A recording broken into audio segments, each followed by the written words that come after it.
शांताकारं भुजंगशयनं पद्मनाभं सुरेशं विश्वाधारं गगनसदृशं मेघवर्णं शुभांगं लक्ष्मीकान्तं कमलनयनं योगिभिर्ध्यानगम्यं वंदे विष्णु भवभयहरं सर्वलोकैकनाथम्। ओम नमो भगवते वासुदेवाय। आपका दिन शुभ और मंगलमय हो। आज दिनांक है 8 जुलाई और दिन बुधवार है। आज आषाढ़ कृष्ण पक्ष की अष्टमी तिथि है।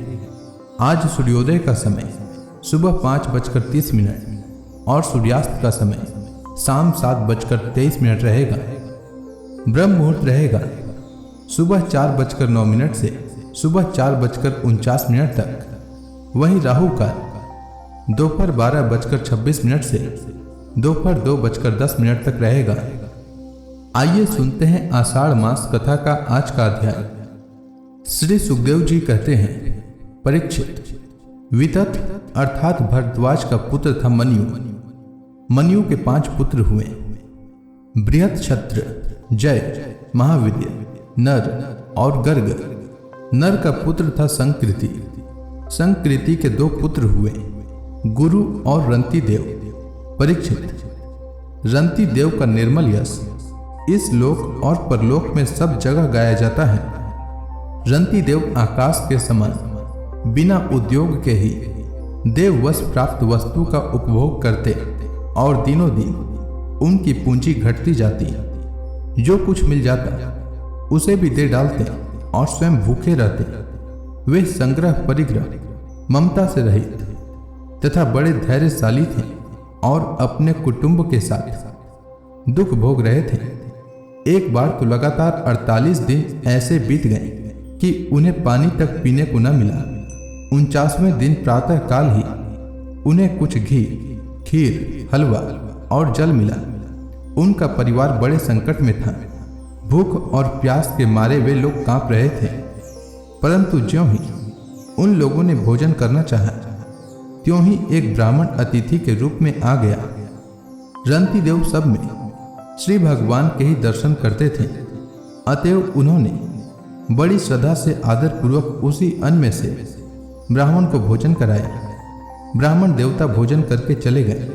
परीक्षित, अब बचे हुए अन्न को रंति देव ने आपस में बांट लिया और भोजन करना चाहा।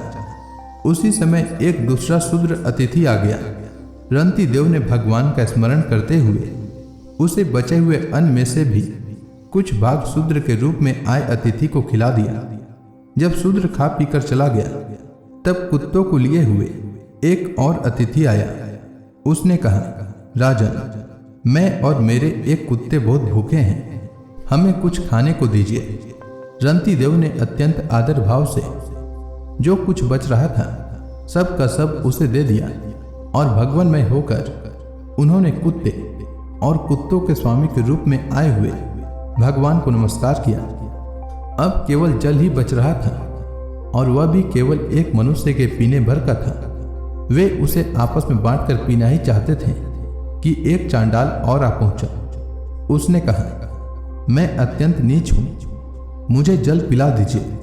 चांडाल की वह करुणापूर्ण वाणी जिसके उच्चारण में ही वह अत्यंत कष्ट पा रहा था, सुनकर रंति देव दया से अत्यंत संतप्त हो उठे और एक अमृतमय वचन कहने लगे, मैं भगवान से 8 सिद्धियों से युक्त परम गति नहीं चाहता, और तो क्या, मैं मोक्ष की भी कामना नहीं करता। मैं चाहता हूं तो केवल यही कि मैं संपूर्ण प्राणियों के हृदय में स्थित हो जाऊं और उनका सारा दुख मैं ही सहन करूं, जिससे और किसी भी प्राणी को दुख न हो। यह दीन प्राणी जल पी करके जीना चाहता था। जल दे देने से इसके जीवन की रक्षा हो गई। अब मेरी भूख प्यास की पीड़ा, शरीर की शिथिलता, दीनता, गलानी, शोक, विषाद और मोह, ये सब के सब जाते रहे।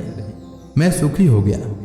इस प्रकार कहकर रंति देव ने वह बचा हुआ जल भी उस चांडाल को दे दिया। यद्यपि जल के बिना वे स्वयं मर रहे थे, फिर भी स्वभाव से ही उनका हृदय इतना करुणापूर्ण था कि वे अपने को रोक न सके। उनके धैर्य की भी कोई सीमा है। परीक्षित, ये अतिथि वास्तव में भगवान की रची हुई माया के ही विभिन्न रूप थे। परीक्षा पूरी हो जाने पर अपने भक्तों की अभिलाषा पूर्ण करने वाले त्रिभुवन स्वामी ब्रह्मा, विष्णु और महेश तीनों उनके सामने प्रकट हो गए। रंती देव ने उनके चरणों में नमस्कार किया। उन्हें कुछ लेना तो था नहीं। भगवान की कृपा से वे आसक्ति और स्पृहा से भी रहित हो गए तथा परम प्रेम में भक्ति भाव से अपने मन को भगवान वासुदेव में तन्मय कर दिया। कुछ भी मांगा नहीं। परीक्षित, उन्हें भगवान के सिवा और किसी भी वस्तु की इच्छा तो थी नहीं। उन्होंने अपने मन को पूर्ण रूप से भगवान में लगा दिया। इसलिए त्रिगुणमयी माया जागने पर स्वप्न दृश्य के समान नष्ट हो गई। रंती देव के अनुयायी भी उनके संग के प्रभाव से योगी हो गए और सब भगवान के ही आश्रित परम भक्त बन गए। मनु पुत्र गर्ग से सीनी और सीनी से गार्य का जन्म हुआ। यद्यपि गार्य क्षत्रिय था, फिर भी उससे ब्राह्मण वंश चला। महावीर्य का पुत्र था दुरिच्छय। दुरिच्छय के 3 पुत्र हुए, त्रयारुणी, कवि और पुष्करारुणी। ये तीनों ब्राह्मण हो गए। बृहत छत्र का पुत्र था हस्ती। उसी ने हस्तिनापुर बसाया था। हस्ती के 3 पुत्र थे, अजमिड़, द्विमिड़ और पुरुमिड़। अजमिड़ के पुत्रों में प्रिय मेध आदि ब्राह्मण हुए। इन्हीं अजमिड़ के एक पुत्र का नाम था बृहदिषु। बृहदिषु का पुत्र हुआ बृहदधनु। बृहदधनु का बृहत्काय और बृहत्काय का जयद्रथ हुआ। जयद्रथ का पुत्र हुआ विशद और विशद का सेनजित। सेनजित के 4 पुत्र हुए, रुचिरासु, दृढ़हनु, काश्य और वत्स। रुचिरासु का पुत्र पार था और पार का पृथुसेन। पार के दूसरे पुत्र का नाम नीप था। उसके 100 पुत्र थे। इसी नीप ने सुक की कन्या पृथ्वी से विवाह किया था। उससे ब्रह्मदत्त नामक पुत्र उत्पन्न हुआ। ब्रह्मदत्त बड़ा योगी था। उसने अपनी पत्नी सरस्वती के गर्भ से विश्वक्सेन नामक पुत्र उत्पन्न किया। इसी विश्वक्सेन ने जैगिस व्यय के उपदेश से योग शास्त्र की रचना की। विश्वक्सेन का पुत्र था उदकस्वन और उदकस्वन का भल्लाद। ये सब बृहदिषु के वंशज हुए। द्विमिड़ का पुत्र था यविनर। यविनर का कीर्तिमान, कीर्तिमान का सत्यधृति, सत्यधृति का दृढ़नेमी और दृढ़नेमी का पुत्र सुपार्श्व हुआ। सुपार्श्व से सुमति, सुमति से संतिमान और संतिमान से कृति का जन्म हुआ। उसने हिरण्यनाभ से योग विद्या प्राप्त की थी और प्राच्य साम नामक ऋचाओं की 6 संहिताएं कही थी। कृति का पुत्र निप था।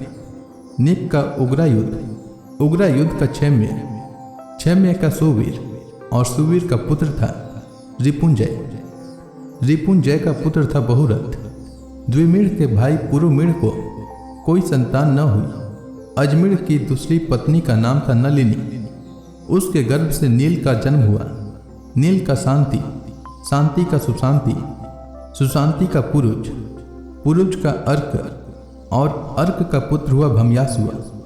भम्यासुव के 5 पुत्र थे, मुदगल, यविनर, बृहदिषु, कंपिल्य और संजय। भम्यासुव ने कहा, ये मेरे पुत्र 5 देशों का शासन करने में समर्थ हैं, इसलिए ये पांचाल नाम से प्रसिद्ध हुए। इनमें मुदगल से मौदगल्य नामक ब्राह्मण गोत्र की प्रवृत्ति हुई। भम्यासुव के पुत्र मुदगल से यमज संतान हुई। उनमें पुत्र का नाम था दियोदास और कन्या का अहल्या। अहल्या का विवाह महर्षि गौतम से हुआ। गौतम के पुत्र हुए सतानंद। सतानंद का पुत्र सत्यधृति था। वह धनुर्विद्या में अत्यंत निपुण था। सत्यधृति के पुत्र का नाम था सरद्वान। एक दिन उर्वशी को देखने से सरद्वान का वीर्य मुंज के झाड़ पर गिर पड़ा। उससे एक शुभ लक्षण वाले पुत्र और पुत्री का जन्म हुआ। महाराज शंतनु की उस पर दृष्टि पड़ गई, क्योंकि वे उधर शिकार खेलने के लिए गए हुए थे। उन्होंने दयावश दोनों को उठा लिया। उनमें जो पुत्र था उसका नाम कृपाचार्य हुआ और जो कन्या थी उसका नाम हुआ कृपि। एक कृपि द्रोणाचार्य की पत्नी हुई। तो इसी के साथ यह अध्याय समाप्त हुआ। तो प्रेम से बोलिए विष्णु भगवान की जय, समस्त देवी देवताओं की जय। इसके आगे की कथा मैं कल के अध्याय में सुनाऊंगा। तब तक के लिए भगवान श्री हरि विष्णु का नाम जपते रहें।